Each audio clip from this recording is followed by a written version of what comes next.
Paper Trail has published a top secret minute and a historic briefing to the British Prime Minister Edward Heath regarding the history, formation and eventual rolling up of his killer gang, the Military Reaction Force. The MRF left in its wake a trail of murder and mayhem. Paper Trail documented many of these crimes in its publication, Shooters, Britain's Military Reaction Force, which redacted the names of its killers and handed the unredacted files to police investigating another murder. Files on 7 former British soldiers were sent to the Public Prosecution Service, but one of the most infamous killers, Clive Graham Taff Williams, went to his grave recently without giving account for a litany of attacks on civilians in Belfast, including murder. He also tracked down the second commander of the MRF to his home in a seaside town in Kent, a number of years before the BBC doorstepped him. It will be interesting to see whether James Alistair Hamish McGregor will appear as a witness or a defendant, or indeed his old age or infirmity exempts him like it has a few of the others. Files that I have been tracking for a number of years and published here prove that discussions and decisions regarding the MRF went to the top of the British political establishment, their Prime Minister. Remember too that the British authorities are telling families to this day that all files relating to the MRF were destroyed in 1973. In a letter dated 20th of November 1972, the British Defence Secretary Lord Carrington addressed the top secret minute directly to the Prime Minister Edward Heath regarding the need to reorganise the MRF and create the Special Reconnaissance Unit, or SRU. He summarised the use of the covert British Army teams to gather intelligence in hard areas to help to forestall terrorist activities and to carry out arrests. Murdering random civilians does not appear on the MRF duty list here, and nor does Lord Carrington care to record the fact that the MRF squads had murdered and maimed many innocents that year. He only mentions mistakes and measures these not in body count but in bad publicity. There has been little adverse comment on their activities in the press it records. The main reason that Lord Carrington wrote to Heath was to get his assent on the controversial use of the Special Air Service Regiment to train the new unit evolving from the MRF, the SRU. The attached briefing gives a handy summary of the evolution of the MRF and an appraisal of it and its antecedent, the Bomb Squad.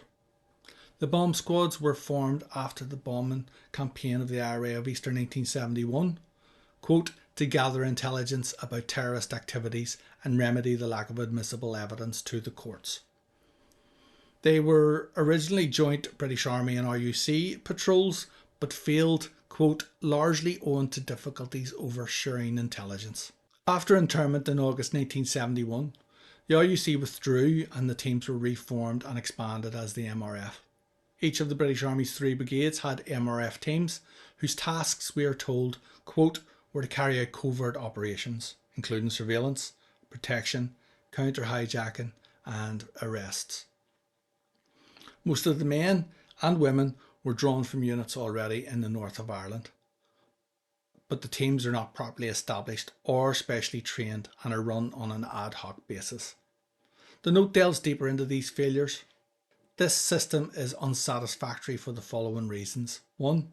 Men so recruited are inexperienced and lacked the necessary security consciousness and expertise for this type of employment. 2.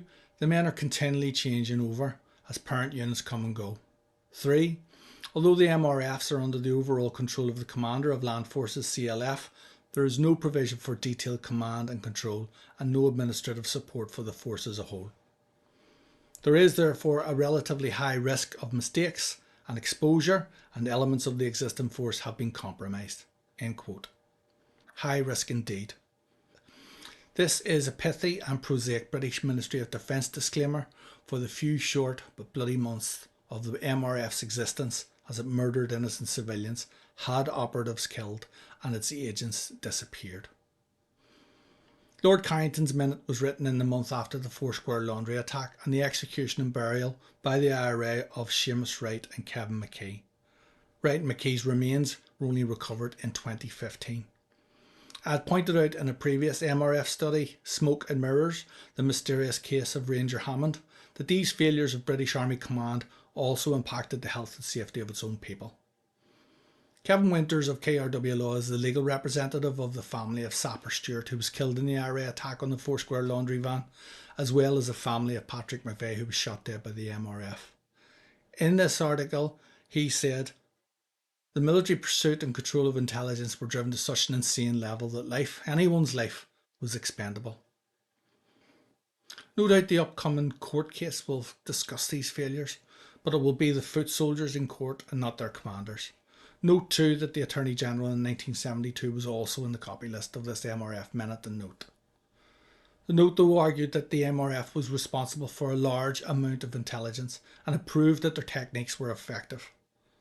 The Army's reappraisal sought, quote, to bring these operations under closer, more coordinated and more centralised control, to regularise the administration of the operational teams and to achieve a higher standard of training among the members, both of the force, for the task and for their own personal safety. Hence, new proposals for the SRU too come under the direct command of CLF.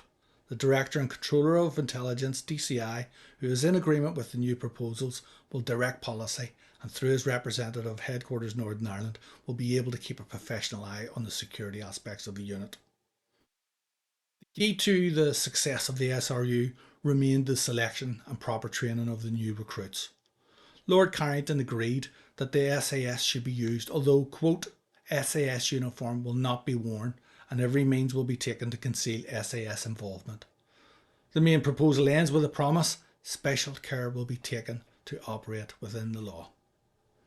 2 days after Lord Carrington's minute, Christopher Roberts from the British Prime Minister's office replied to Ronnie Custis at MOD that Heath's Gen 79 committee had agreed that morning that the SAS should assist in the development of the SRU. Roberts emphasised, the Prime Minister thought it particularly important that, as envisaged in paragraph 7 of the note attached to the Secretary of State's minute, special care should be taken to operate within the law. Paper trail proved that the British Army failed yet again.